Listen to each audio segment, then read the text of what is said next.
My dear friends, it is a profound blessing to gather with you today to delve into the timeless wisdom that has guided Jewish families for millennia. We are not just talking about money, we are talking about legacy, about purpose, about building something that transcends our own lifetimes and nourishes generations to come. This is not a secret, but a sacred trust, a blueprint for enduring prosperity rooted in our deepest values. I am Rabbi David, and for years I have had the privilege of witnessing firsthand the incredible resilience and success of families who live by these ancient principles. They are not just accumulating wealth, they are cultivating a garden of blessings, ensuring that their children, grandchildren, and great-grandchildren inherit not just assets, but a profound understanding of how to create, manage, and share those blessings responsibly. This wisdom, passed down from generation to generation, is what allows families to thrive for 10 generations in a row and beyond. Let us begin with a concept that is central to Jewish life: Hachnasat Orchim, the welcoming of guests. You might wonder what hospitality has to do with making money for 10 generations. It has everything to do with it. Hachnasat Orchim is not merely about opening your door, it is about opening your heart, your home, and your resources to others. It teaches us generosity, empathy, and the understanding that our blessings are not solely for ourselves. When you practice Hachnasat Orchim, you are actively engaging in a spiritual economy. You are demonstrating to your children, through action, that true wealth is measured not by what you accumulate, but by what you share and how you contribute to the well-being of your community. This act of giving, of making space for others, creates a flow of abundance that returns to you in unexpected ways. It builds social capital, strengthens communal bonds, and instills in your family a deep sense of interconnectedness. A family that understands the power of giving is a family that will always find its way to prosperity because they are aligned with the divine flow of blessing. The Talmud, our vast repository of Jewish law, ethics, and wisdom, offers incredibly practical guidance on managing assets. One of its most profound pieces of advice, found in the tractate Bava Metzia, speaks of dividing one's assets into 3 parts. This is not just a financial strategy, it is a philosophy of diversification, resilience, and long-term thinking.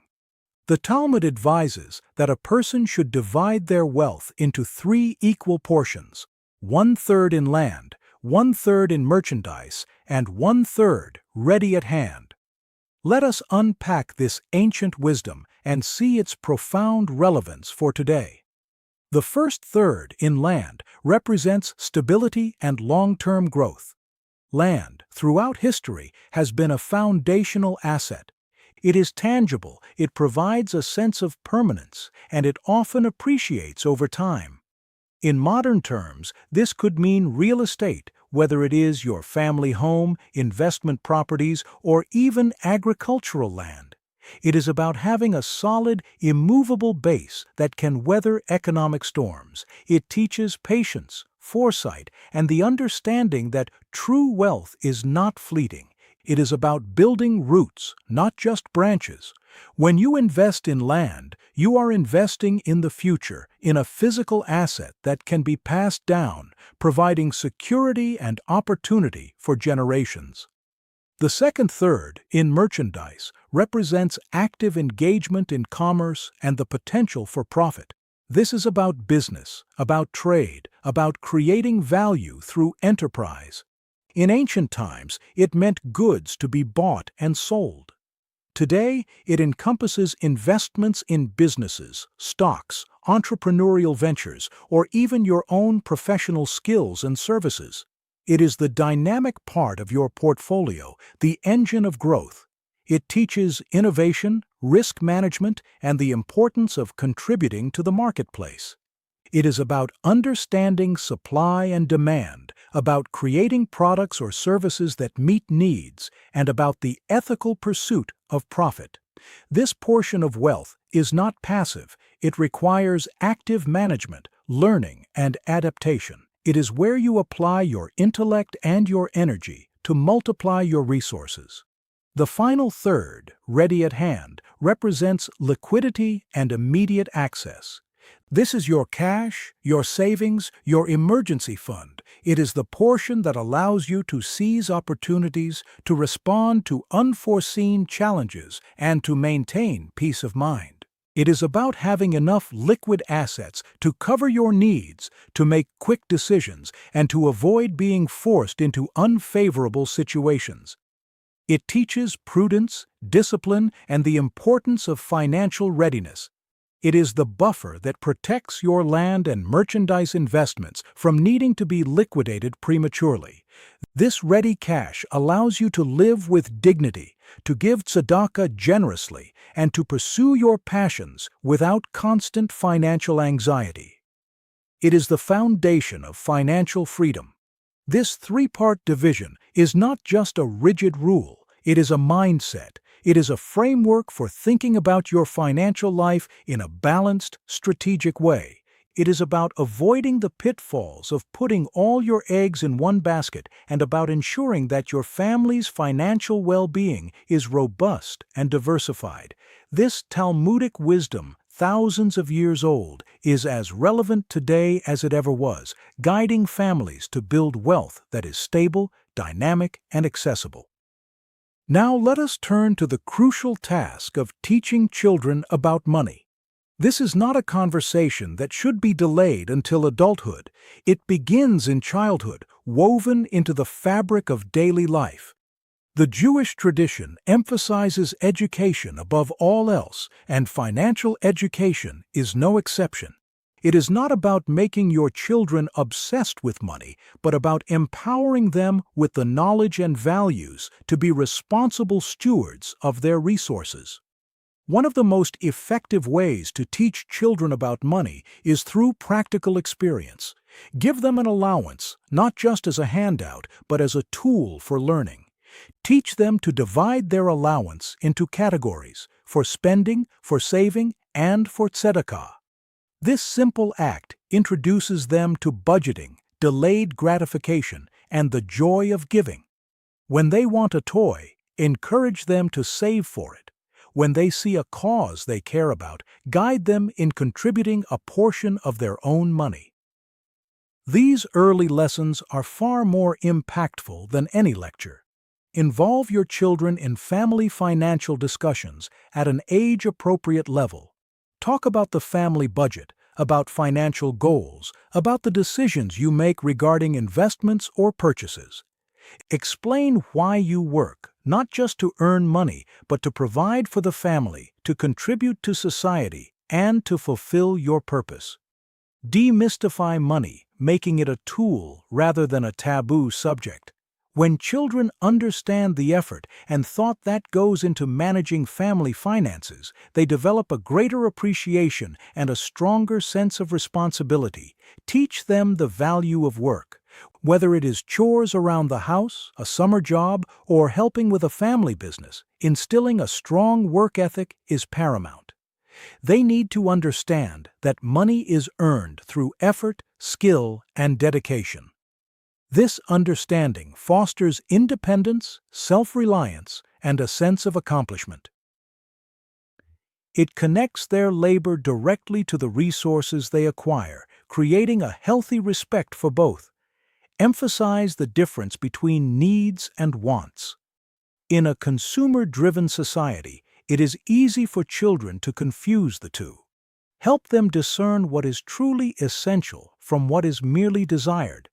This discernment is a cornerstone of financial wisdom, preventing impulsive spending and fostering thoughtful decision-making. It is about cultivating contentment and gratitude for what one has rather than constantly chasing after more. Another cornerstone of Jewish financial practice, and indeed of Jewish life, is tzedakah. Tzedakah is often translated as charity, but its deeper meaning is righteousness or justice. It is not merely an act of benevolence, it is an obligation, a fundamental aspect of living a just life. And when tzedakah is practiced as a family, it becomes a powerful vehicle for transmitting values across generations. Make tzedakah a regular, visible part of your family's financial life. Have a tzedakah box in your home where everyone contributes a portion of their earnings or allowance. Discuss as a family which causes or organizations you will support. Research together the impact of different charities.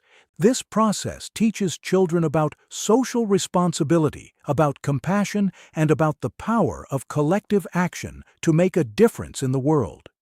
It shows them that their financial decisions have ethical implications and that their resources can be used to uplift others. When you give tzedakah, you are not just giving money, you are giving hope, dignity, and opportunity. You are teaching your children that true wealth includes the ability to help those less fortunate, to repair the world, to be partners with the divine in bringing about justice and compassion.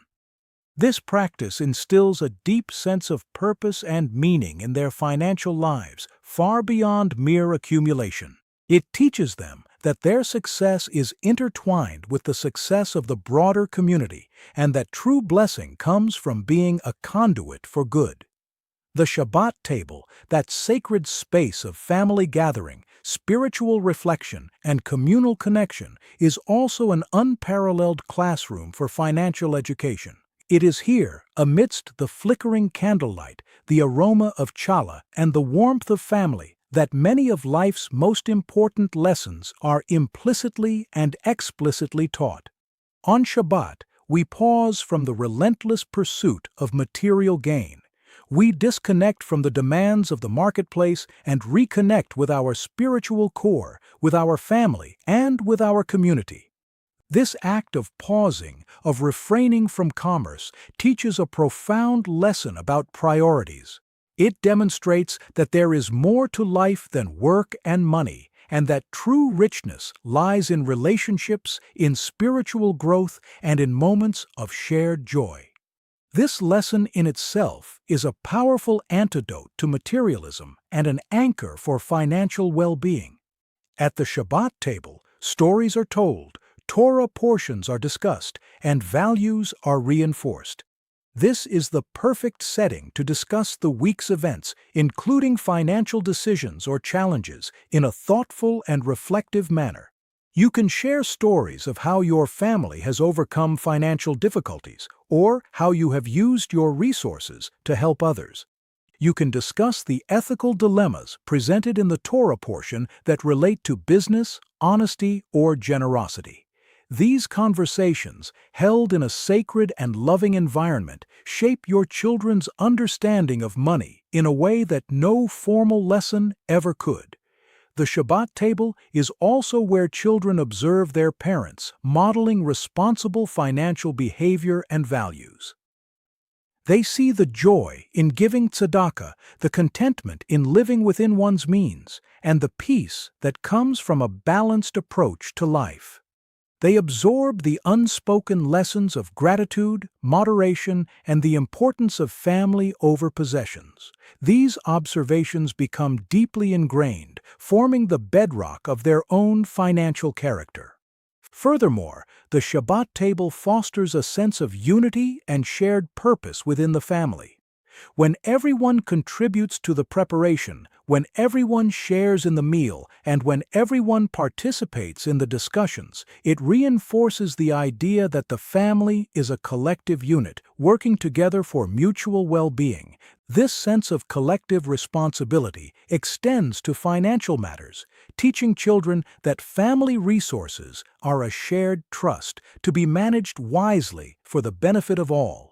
In essence, the Shabbat table transforms financial education from a dry, transactional topic into a vibrant, values-driven conversation. It connects money to meaning, to purpose, and to the enduring legacy of the Jewish people.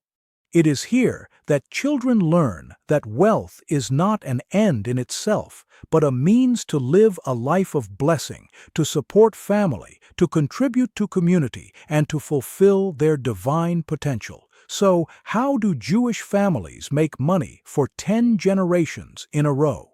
It is not through a single secret formula, but through a holistic approach that integrates spiritual wisdom with practical financial strategies. It is about understanding that wealth is a tool, a responsibility, and a blessing to be cultivated and shared. It begins with Hachnasat Orchim, teaching generosity and the interconnectedness of all people. It continues with the Talmudic wisdom of the three-part asset division: land for stability, merchandise for growth, and ready cash for liquidity. This ancient framework provides a blueprint for diversified and resilient financial planning. It is nurtured by actively teaching children about money, not just through lectures, but through practical experience, open discussions, and the modeling of responsible behavior. It is reinforced by making tzedakah a central family practice, instilling a deep sense of justice, compassion, and social responsibility. And it is all brought together at the Shabbat table, that sacred space where values are transmitted, priorities are reset, and the true meaning of wealth is understood. It is here that children learn that financial success is not just about personal gain, but about building a legacy of blessing for family, community, and the world. These principles, when lived and breathed by a family, create a virtuous cycle of prosperity, purpose, and enduring legacy. They are the keys to not just making money, but to building a life of profound meaning and impact, a life that echoes through generations. May you and your families be blessed with the wisdom to embrace these teachings and to build a legacy that shines brightly for all time. To truly understand how Jewish families build generational wealth, we must look deeper into the timeless Torah wisdom that guides their approach to money and success. The Torah is not just a spiritual guide, it is a manual for life, including financial life. It teaches us that wealth is a tool, not a goal, a means to elevate ourselves, our families, and society. One of the foundational concepts is the idea of tzedakah, often translated as charity, but more accurately understood as righteousness or justice. Tzedakah is not optional or occasional, it is a sacred obligation. Jewish families teach their children from a young age that giving a portion of what they earn back to the community is a non-negotiable part of their financial journey. This creates a mindset where wealth is not hoarded or consumed selfishly, but circulated and used to uplift others. This circulation of wealth helps build strong communities, which in turn support the prosperity of families within them. Another important principle is the concept of hefker, which means ownerless or communal property. The Torah instructs us that certain things, like forgotten sheaves in the field or fallen fruit, are left for the poor to gather. This teaches a profound lesson. Wealth and resources are ultimately gifts from God, entrusted to us for stewardship, not for absolute ownership. This stewardship mindset fosters humility, responsibility, and a long-term view of wealth that transcends individual ownership. Jewish families also emphasize the value of education as a cornerstone of generational wealth. The Talmud famously says, "Whoever teaches his son Torah teaches him the equivalent of all the Torah." Education is seen as the greatest inheritance one can leave. It opens doors, creates opportunities, and equips children to be wise managers of their resources. This commitment to education is not limited to religious study, but includes secular knowledge, business acumen, and practical skills. Parents invest heavily in their children's learning, understanding that knowledge compounds like interest over time. In addition to education and charity, Jewish tradition teaches the importance of honest and ethical business practices. The Torah is filled with laws about fair weights and measures, honest scales, and truthful speech in commerce. This insistence on integrity builds trust, which is the currency of business and relationships. Families pass down stories and teachings about the value of honesty, not just as a moral imperative, but as a practical strategy for long-term success. One cannot overlook the role of family governance and planning in Jewish wealth building. Many families establish clear structures for managing assets, making decisions, and educating younger generations about financial responsibility. This might include family meetings, written guidelines, and mentoring by elders. The goal is to prevent conflict, ensure continuity, and empower each generation to steward the family wealth wisely. The Shabbat table, as mentioned earlier, is the heart of this transmission. It is more than a weekly meal. It is a living classroom where children hear stories of their ancestors' struggles and triumphs, where they learn prayers of gratitude, and where values are reinforced. The ritual of blessing the children, speaking about the importance of mitzvot commandments, and discussing the week's parsha, the Torah portion, creates a rhythm of reflection and connection that grounds financial pursuits in spiritual purpose. Furthermore, Jewish families often embrace the concept of zeshut avot, the merit of the ancestors. This belief connects present success to the efforts, sacrifices, and righteousness of previous generations. It instills a sense of responsibility to honor their legacy by continuing to build and by acting with integrity.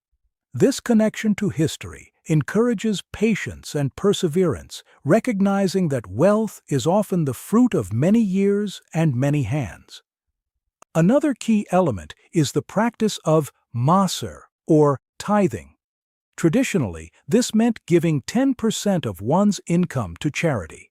Families make this a regular practice, teaching children that no matter how much they earn, a portion belongs to those in need. This discipline cultivates generosity and gratitude, and it also protects against the dangers of greed and entitlement. Jewish law and custom also encourage saving and prudent investment. The Talmud discusses the importance of diversifying one's assets and being cautious with debt. Families teach the value of delayed gratification, avoiding unnecessary spending, and investing wisely for the future. This careful stewardship ensures that wealth is preserved and grown responsibly rather than squandered. In addition, the concept of shmirat haguf, the guarding of the body, extends metaphorically to guarding one's financial health. This includes maintaining balance, avoiding risky or unethical ventures, and ensuring that financial ambitions do not compromise spiritual or familial well-being. Wealth is seen as a blessing only when it serves higher purposes and does not become an idol. Jewish families also place great emphasis on entrepreneurship and innovation. The history of the Jewish people is marked by adaptability and creativity in business, often turning challenges into opportunities. Parents encourage their children to develop skills, take calculated risks, and create value in the marketplace. This entrepreneurial spirit fuels economic mobility and allows each generation to build on the previous one's achievements. Moreover, Jewish tradition recognizes the importance of legacy planning and estate management. Halacha, Jewish law, provides detailed guidance on inheritance, wills, and the ethical transfer of assets.